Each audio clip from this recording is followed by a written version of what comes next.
Retour sur le plateau Equinox Soir, deuxième partie, c'est le temps du débrief, toujours en compagnie de Maître Fabien Keigné, Dr Patrick Griffoué, Serge Aimé Bikoy et le conseiller Vincent de Paul Yédé. Vincent de Paul Yédé, on commence par ce que je vais appeler le pardon de Martin. Vous avez regardé ces images, comment vous vous sentez ce soir? C'est des images poignantes, c'est des images pathétiques. J'avoue que quelques semaines plus tôt, je suis passé dans son bureau, me fait dédicacer le livre. Donc, quand on voit tout ce qui s'est passé et la descente aux enfers qui a commencé pour lui, tout ce qu'on peut lui souhaiter, c'est d'être fort et de pouvoir se remettre de cette situation très douloureuse, aussi bien pour lui que pour sa famille, que pour ceux qui lui sont chers. C'est un acte d'humilité qui arrive peut-être un peu tard. Pourquoi tard? Rien qu'à suivre les réactions des uns et des autres, on se serait attendu à ce qu'il le fasse un peu plus tôt. Peut-être que ça se serait arrêté là. Donc, il a demandé pardon. Tel que je le disais, nous souhaitons tout simplement qu'il puisse s'en remettre. Voilà. Serge Bikoy, pour vous, cette sortie de Martin, le pardon de Martin. Oui, c'est un acte fort. Lorsque l'on se décide à exprimer le pardon à la jeune Malika, à sa famille, de même que à des compatriotes qui ont justement exposé et publié ce problème. Il faut relever que c'est depuis le 16 juin dernier que l'affaire a commencé à défrayer la chronique. C'est vrai qu'on a regretté quelques maladresses qu'il a commises, parce qu'il faut partir de là pour justement aboutir aujourd'hui au message du pardon. Si l'on jette un regard notamment sur son comportement ces derniers jours, vous savez bien que tout est parti de la mise au point justement qu'il a rendu public et où l'on a constaté que quelques jours après il s'est dédié à travers une intervention sur une chaîne de télévision privée locale. Ces deux facteurs, sans oublier également son ami qu'il a d'ailleurs qualifié d'inconnu dès le départ et par la suite il a reconnu Wilfried Eteki.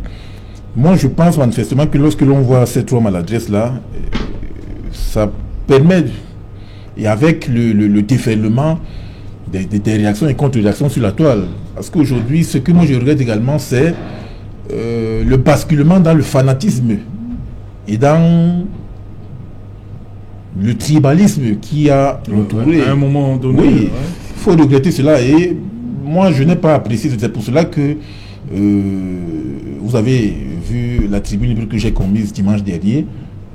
Les 10 points, les 10 curiosités que j'ai relevées par rapport à cette affaire. Je n'ai pas basculé dans une certaine politisation comme d'aucuns l'ont fait, ou bien dans une tribalisation pour montrer que, comme je suis Bassa, je dois défendre mon frère. Non. Il faut aujourd'hui constater qu'il y a un problème de fond par rapport à la considération même du statut de la femme, à la considération de ce qu'est la gente féminine. Parce qu'on est là dans les réactions de genre, homme-femme, les rapports de pouvoir entre hommes-femmes. Parce qu'on a aujourd'hui la tendance à constater que la considération phallocratique ou bien la considération de la domination masculine vise davantage à montrer que les individus veulent justement passer outre un ensemble d'indicateurs.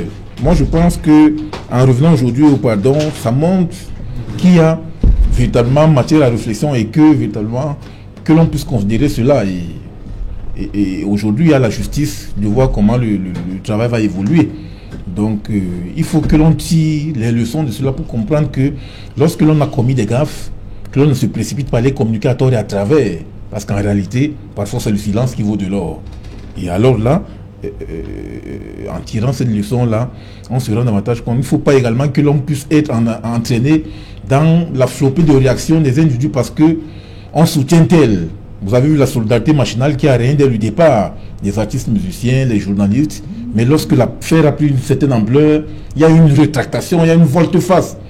Et des journalistes et des artistes musiciens qui se sont rendus compte que vraiment, s'ils continuent de soutenir, eux également seront dans cette espèce d'emballement-là. Et ce n'est pas bon du tout. Moi, je pense que chacun doit tirer les leçons par rapport à cette affaire. Voilà. Maître Fabien Keigné, restons sur les images de ce pardon de Martin. Tout à fait, Serge Alain. Lorsqu'on le regarde en toute personne, il faut voir au-delà des actes. L'être humain, cela a été suffisamment émouvant. Et qu'est-ce que je retiens de là? Moi, je dis, il y a des choses qu'on ne devrait pas faire dans la vie. Et lorsqu'on les a faites, il faut d'abord commencer par s'assumer. On dit parfois qu'on pardonne, on n'oublie pas. Mais le pardon commence déjà à être réparateur. Les précédents intervenants ont loué son humilité, moi également. Mais la question qui me taraude plutôt, qui me vient à l'esprit, c'est celle de savoir si la victime, qui est l'une des actrices principales de cette cabale-là, acceptera ce pardon-là. Donc ce pardon, c'est à son adresse, et puis nous devons plutôt concentrer notre attention sur elle, sur la recevabilité de ce pardon-là. Et nous devons pouvoir même lire cet acte au-delà des images que vous avez vues là. Parce que et justement, Martin dit, je ne sais pas si vous aurez la force de pardonner, voilà. Je vous le demande humblement. Tout à fait. Donc nous devons peut-être tendre vers la victime parce que c'est elle qui a besoin de réparation. N'est-ce pas? Et quand bien me dit que la victime a besoin de réparation, la société ne devrait pas pouvoir accepter ça aussi facilement. Je vais vous dire quelque chose. Lorsque j'ai eu consulté à toi avant de venir ici, à la suite de sa sortie, j'ai constaté que ceux qui l'accablaient étaient les mêmes qui sont plus en train de lui accorder ce pardon-là. Ouais. En train d'aller vers le champ du pardon, contrairement à ceux qui sont d'abord solidarisés de lui, qui l'ont soutenu, et qui n'auraient pas dû faire. Je crois que ce sont ceux-là. Donc c'est le geste de Martin le geste qu'il a posé aujourd'hui qui amène les gens à... Ce sont ses soutiens qui l'ont perdu. Oui. Et s'il y avait un conseil à lui donner, je voudrais lui demander en tant qu'être humain qu'il sache que lorsqu'on fait des reproches à un être humain, c'est pas parce qu'on lui en veut véritablement, c'est pour qu'il s'améliore. Et ça, pardon, devait nous servir d'exemple dans même le contexte national, par rapport à ce que nous vivons comme la guerre au Nosso. Nous devons encore nous arrêter aujourd'hui. Les différents acteurs, les différents protagonistes s'arrêtent pour dire j'ai fauté à tel niveau. Demander pardon pour que ça cesse, parce que voyez-vous, c'est ce qui s'est passé au Rwanda avec les atrocités que nous avons eues. Nous avons un peuple aujourd'hui plus que jamais uni qui s'entend. Même en Afrique du Sud, même en Afrique du Sud, commission de vérité et réconcilisation, je devais effectivement y arriver sous la conduite de l'homme le plus Desmond Tutu, mais avec la volonté du président noir Nelson Mandela, dont je compare aujourd'hui avec son excellent brillantisme professeur Maurice Kamto. Dans cette humilité-là, parce que malgré tous les tortures, malgré tout ce qu'il vit dans sa chair, il est prêt à accueillir, il accepte tous les Camerounais. Donc, chapeau, mais on pardonne, n'oublie pas.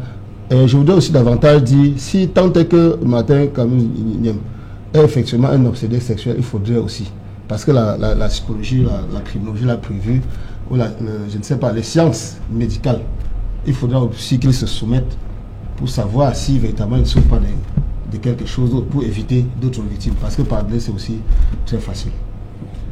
Docteur Rifoué, acte de contrition publique, c'est pas facile. C'est effectivement un exercice difficile auquel Martin Kamui... Voilà. Expliquez pour ceux qui nous regardent dans un moment en quoi il consiste concrètement. Bon. Et vous nous donnez quelques exemples dans le monde. Les actes de contrition publique, je crois que ça nous vient de la société américaine, qui est une société très puritaine. Et dans la société américaine, très généralement, lorsque vous commettez une faute morale, vous devez avouer cette faute en public. Et en règle générale, vous le faites, vous faites une déclaration, votre épouse est là, vos enfants sont là, c'est-à-dire qu'il faut que la famille se trouve autour de vous. Et donc vous avouez en mondovision qu'effectivement, vous avez eu un écart de comportement et que vous vous engagez à travailler sur vous-même, de sorte que vous soyez une meilleure personne au sortir de cet écart que vous avez commis. Donc c'est un peu cet acte-là que Martin Kamui a posé aujourd'hui. Et il faut espérer que effectivement la victime, parce qu'il y a une victime dans l'affaire, la jeune dame dont l'honneur et la dignité ont été bafoués, il faut espérer que la victime accepte ce pardon. Il faut accepter il faut espérer que la victime puisse se reconstruire au-delà de ce drame qui est quand même un drame pour elle parce que sa vie peut être détruite. Les situations comme celle-là qui sont des situations qu'on appelle généralement le revenge porn, dans certains cas, vous avez des victimes qui sautent la vie. Donc il faut espérer qu'elle puisse se reconstruire au-delà de cette situation. J'ai également une pensée à l'endroit de l'épouse de Martin qui doit avoir été heurtée par ce qu'elle a dû découvrir au détour de ces révélations-là. Ça doit être difficile. Il faut espérer que elle également, elle lui accorde le pardon qu'il a demandé et que la famille puisse se reconstruire parce qu'il y a un risque d'éclatement de ce noyau familial-là. Enfin, je crois, Maître Kenyé l'a indiqué, moi aussi j'ai un peu regardé sur les réseaux sociaux et je me suis rendu effectivement compte que les Camerounais qui étaient très vent debout contre son attitude sont revenus à une situation d'apaisement. Et regardez les images de cet après-midi. Voilà, beaucoup de commentaires vont dans le sens de, effectivement, il a commis une faute, maintenant qu'il a avoué, il faut passer à autre chose. Donc je pense que c'est une situation difficile, pour lui, c'est une situation encore plus difficile pour cette jeune dame et sa famille, c'est une situation difficile pour la famille de Martin Kamumim. Maintenant, ça nous interroge tous, et je pense que Serge Aimé Bikoy l'a indiqué, ça nous interroge tous dans le rapport que nous avons à nos femmes. Que ce soit nos copines, que ce soit nos épouses, que ce soit nos mamans. Parce que si vous avez des situations comme celle-là, c'est parce qu'il y a des hommes qui pratiquent la prédation. Et c'est aussi parce que les dispositifs pour prendre en charge les victimes, c'est-à-dire pour permettre aux gens de s'exprimer et pour réparer lorsque les gens s'expriment, ces dispositifs-là n'existent pas. Je pense que la ministre de la promotion de la femme et de la famille s'est exprimée là-dessus et qu'elle a indiqué qu'il fallait que la société tout entière se mobilise autour de cette cause-là. Parce qu'il s'agit de violences basées sur le genre. Là, il s'agit en l'occurrence d'atteinte à l'honorabilité et à la dignité d'une personne de sexe féminin dont l'intimité a été violée. Notre société doit être de moins en moins tolérante vis-à-vis de ce type d'écart de comportement. Mais pour ça, il faut qu'il y ait une prise de conscience collective et que demain ou après-demain, qu'on ne se retrouve pas avec une situation comme celle-là qui est une situation regrettable. En tout état de cause, j'ai indiqué à l'entame de mon propos ici que le chef de l'État avait fait de la rigueur et de la moralisation les valeurs cardinales de son magistère. La moralisation concerne également les mœurs. Donc, nous sommes en plein dans cette problématique-là. Il faut que nous réfléchissions tous, en tant que société, à la manière dont nous traitons les femmes, qui pour certains sont des instruments de luxure et de plaisir.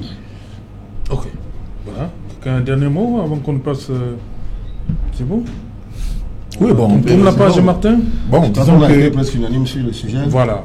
Oui. Il faut interpeller surtout les internautes et les différents soutiens des uns et des autres. Il ne faudrait pas que lorsqu'il y a un problème qui se pose avec acuité, qu'il y ait eu un basculement dans une orientation politique, ou bien politisée, ou bien dans une orientation tribale. Nous sommes tous des êtres humains. Nous sommes perfectibles. Personne ne détient aussi le monopole de la perfection.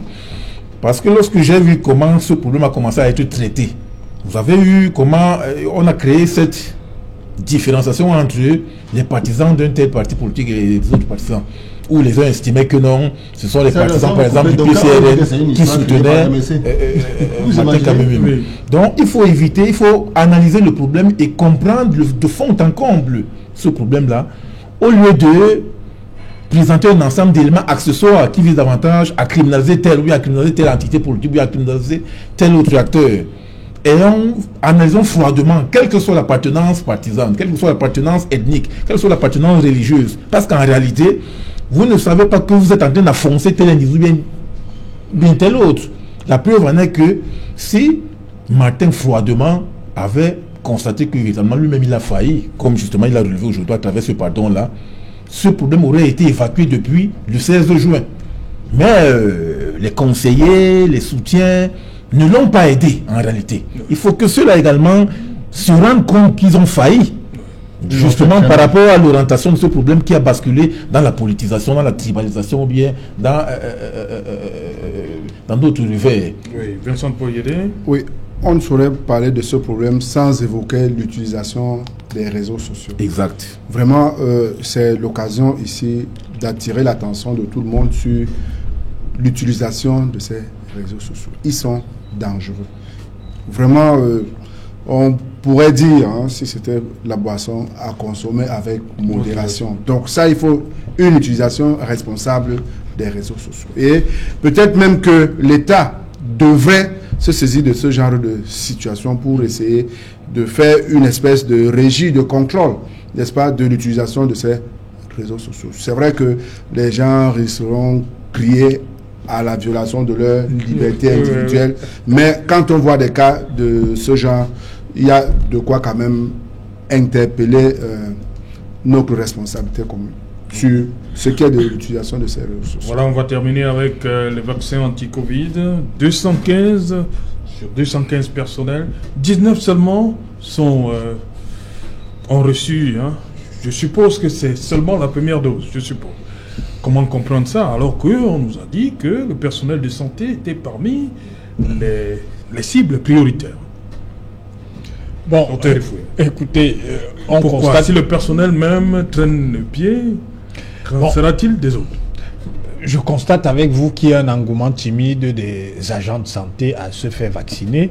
Je crois que le ministre de la Santé publique est descendu dans les formations hospitalières pour inciter les gens à se vacciner. Ce qu'il faut dire de manière simple, c'est qu'il semble effectivement qu'il y ait des résistances et même des oppositions aux vaccins parce que certains considèrent que ces vaccins ont été découverts très vite, alors qu'il y a d'autres pathologies qui existent depuis des décennies et pour lesquelles on n'a pas trouvé de vaccin. Donc il y a des résistances qui s'expliquent de différentes façons, je ne veux pas revenir dessus, mais ce qu'il faut simplement expliquer aux Camerounais, c'est que vous mettez un terme à une pandémie de deux façons. Soit parce que vous avez atteint l'immunité naturelle qui se situe entre 55 et 70% de la population selon certains experts, soit parce que vous avez vacciné suffisamment de personnes pour que le virus ne puisse plus circuler. Dans la situation dans laquelle nous sommes, on note qu'il y a une faible circulation de la maladie dans le corps social. Donc, si on veut atteindre l'immunité, si on veut protéger la population camerounaise contre cette maladie, il n'y a que le vaccin et je pense que c'est l'option qui a été choisie par le gouvernement. N'oublions pas que dans quelques mois, nous allons recevoir des visiteurs qui vont venir de 23 pays africains.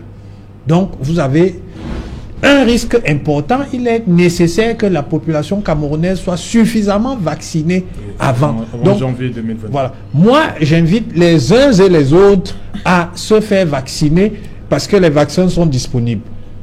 Ok. Maître Fabien Kenyé. Je crois qu'il y a ça pratiquement. Lorsqu'on a créé ce vaccin-là, moi je voulais dire, je réitère que je préfère mourir des vaccins que de la Covid-19. Sincèrement. Si je ne me suis pas encore vacciné, je l'assume, c'est parce que je n'en ai pas encore eu l'occasion. Mais nous ne devons pas mépriser quand même la peur.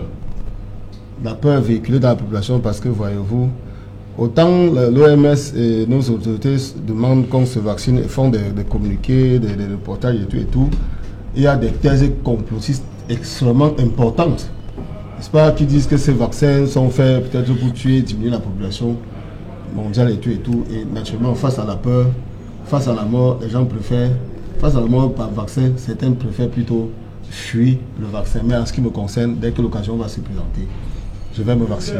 Je n'ai pas de problème à ce sujet. C'est très faible quand même. 19, même pas 50 personnes sur 215. C'est très faible.